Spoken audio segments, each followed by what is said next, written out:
நம் தேவனாகிய இயேசு கிறிஸ்துவினால் உங்களுக்கு கிருபையும் சமாதானமும் சந்தோஷமும் உண்டாவதாக. சமீபமா இருந்த தேவனுடைய ராஜ்யத்தை தவறவிட்டு பேழைக்குள்ளார பிரவேசிக்க முடியாம போன மக்களை குறித்து இன்றைக்கு பார்க்க போறோம். அதற்குரிய வேத பகுதி லூக்கா 17 அதிகாரம் வசனம் 27.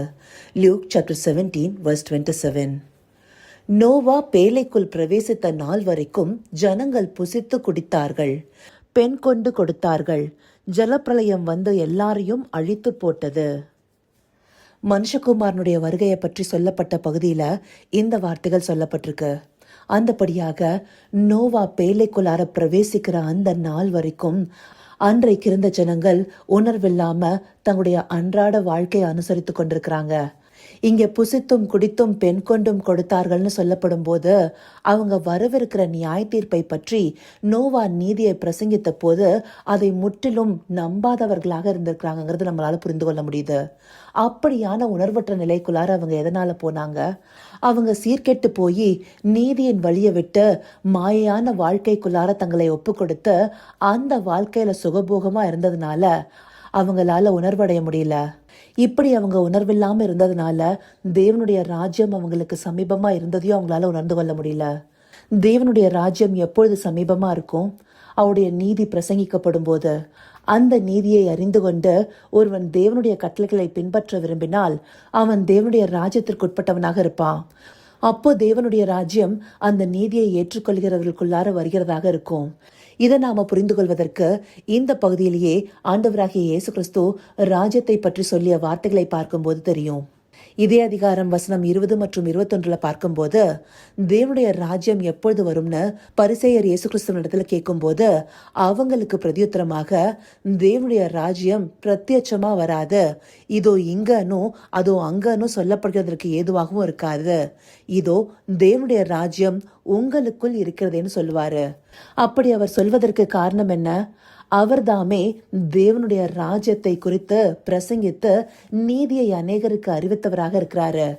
அப்படியாக பிரசங்கிக்கப்படுவதை ஏற்றுக்கொள்கிறவர்கள் அந்த ராஜ்யத்திற்குட்பட்டவர்களாக அவர்களுக்குள்ளார ராஜ்யம் காணப்படுவதாக இருக்கும். இப்படியாகவே பேழையை ஆயத்தம் பண்ணின நாட்கள்ல நோவா நீதியை பிரசங்கிச்சிருக்கிறாரு. இதை நாம 2 பேதுரு 2 அதிகாரம் 5 வசனத்துல பார்க்கிறோம் இல்லையா? நீதியை பிரசங்கித்தவனாகிய நோவா.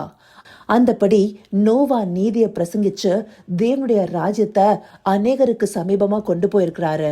அதை கொண்டு போன போதும் அந்த மக்களால உணர்வடைய முடியல. தேவனுடைய ராஜ்யத்தை ஏற்றுக்கொள்ள முடியாதபடி அவங்க உணர்வில்லாம இருந்திருக்கிறாங்க. இப்படியாக புசித்தும் குடித்தும் அன்றாட வாழ்க்கையை அனுசரிச்சு தேவனுடைய வழியை விட்டு விலகி நெறி தவறி நடந்திருக்கிறாங்க. அதுவும் ஆதியாகமம் 6 அதிகாரத்துல தேவன் தாமே சொல்றாரு இல்லையா, பூமி சீர்கெட்டு போய் மனுஷர்களுடைய இருதயம் பொல்லாப்பினால நிறைந்திருக்குதுன்னு சொல்லி. அப்படியாக துன்மார்க்கத்துல பிரியப்படுகிறவர்களாக, தவறு செய்ய விரைந்தோடும் கால்களை உடையவர்களாக அன்றைக்கு ஜனங்கள் இருந்திருக்கிறாங்க. அந்தப்படியான நெறி தவறிய வாழ்க்கையே அவங்கள உணர்வில்லாம வச்சிருந்திருக்கு. அவங்க எல்லாரும் கேட்டுக்கு போகிற விசாலமான வாசல் வழியாக பிரயாணப்பட்டிருக்கிறாங்க. ராஜ்யத்தை குறித்த உபதேசம் அவங்களுக்கு கடினமா இருந்திருக்கும். அதனாலேயே ராஜ்யம் சமீபமா இருந்தும் அந்த மக்கள் உணராதிருந்து பேழைக்குள்ளார பிரவேசிக்கிற வாய்ப்பை இழந்து போனாங்க. அந்த நாட்களுக்கு ஒப்பனையாக சொல்லப்பட்ட மனுஷகுமாரனுடைய நாட்கள் வர சமீபமா இருக்கு. இப்பொழுதும் ராஜ்யம் சமீபமா இருக்குன்னு சொல்லி தேவன் நமக்கு வார்த்தைகளை அனுப்பிட்டு இருக்காரு. இந்த வார்த்தைகளை நாம கேட்டும் உணர்வடையாம இருக்கிறோமா? நம்முடைய அன்றாட வாழ்க்கை நம்மை நெருக்கி கொண்டு போய் இந்த உலக காரியத்தை பின்பற்ற வைக்கிறதாக இருக்கு. அதை நாம பற்றி கொண்டிருந்தா ஒரு நாளும் தேவனுடைய ராஜ்யத்திற்குள்ளார பிரவேசிக்க முடியாது. தேவனுடைய ராஜ்யத்தை குறித்த பிரசங்கம் நமக்கும் வந்து சேருது. நாம் அதை கேட்டுட்டு அப்படியே அசட்டை பண்ணிட்டு போயிடுறோமா, இல்ல அதை கடைபிடிக்கிறதுக்கு இடுக்கமான வாசல் வழியாக பிரவேசிக்க முற்படுறோமா? இதை நாம நிதானிச்சு பார்க்கணும். ஒவ்வொரு நாளும் தேவனை பற்றின பயபக்தியோடு காணப்படும் போது அவர் கிருபை நமக்கு கிடைக்க பெறுவதாக இருக்கும். அவரை விசுவாசிப்பதின் மூலமாக நாம தேவ நீதிக்குட்பட்டு நடக்கிறவர்களாக இருப்போம். அந்தபடியாக நாம நடக்காதபடிக்கு பிசாசானவன் நம்முடைய கண்களுக்கு முன்பாக அநேக வலைகளை விரிக்கிறான். அது நாம பார்க்குற சோஷியல் மீடியால இருந்தோ இல்லை டிவில இருந்தோ இல்லை எந்த ஒரு காரியத்துல இருந்தாவும் இருக்கலாம். அந்த காரியங்கள் எல்லாமே நம்ம ஈர்த்து கொண்டு போய் எதுல விட்டுட்டு இருக்குங்கிறத நாம நிதானிச்சு பார்க்கணும். நம்முடைய நடக்கைகள் நம்மை சுற்றிலும் இருக்கிறவர்களுக்கும் நம்முடைய குடும்பத்தாருக்கும் ஏதாவது ஒரு தாக்கத்தை உண்டு பண்ணும். அப்படிப்பட்ட தாக்கம் நன்மைக்கு ஏதுவாக இருக்கும்போது அது அநேகரை நீதிக்குட்படுத்தும் இல்லையா? அன்றைக்கு நோவா நீதியை பிரசங்கித்ததோடு மாத்திரம் இல்லாம அப்படியாக நடந்து கொண்டதுனால்தான் அவரோடு கூட அவருடைய குடும்பமும் ரட்சிக்கப்பட்டிருக்கு. நாம மற்றவர்களுக்கு நீதியை அறிவிக்கிறது மாத்திரம் இல்லாம அந்த நீதியின்படி வாழ்பவர்களாக இருந்தோம்னா நம்மை சார்ந்தவர்களையும் அந்த நீதிக்குட்படுத்த முடியும். அப்படி இல்லாம உணர்வற்று இருக்கும் போதுதான் பேழைக்குள்ளார பிரவேசிக்கிற வாய்ப்பை இழந்து போவதற்கு அடையாளமாக மனுஷகுமாரனுடைய வருகையில சேர்த்து கொள்ளப்படுவதற்கும் முடியாம போகுது.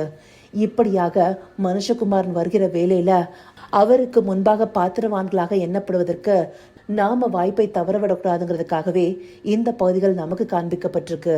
இதை உணர்வுள்ள இருதயத்தோடு பார்த்து தேவ ராஜ்யம் சமீபமா இருக்கும்போது அதற்கு உட்பட்டவர்களா இருந்து பேழைக்குள்ளார பிரவேசிக்க அவரை நோக்கி பார்ப்போமா?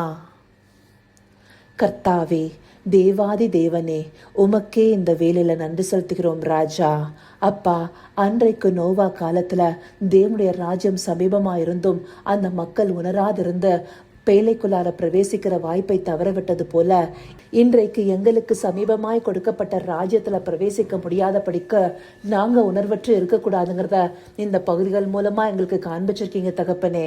அந்தபடியாக ஒவ்வொரு நாளும் உணர்வுள்ள இருதயத்தோடு உம்மை நோக்கி பார்த்து பயபக்தியுடன் காத்திருந்து உம்முடைய கிருபையை பெற்றுக்கொள்ள தேவரீர் எங்களை நடத்தி அருளுங்கப்பா.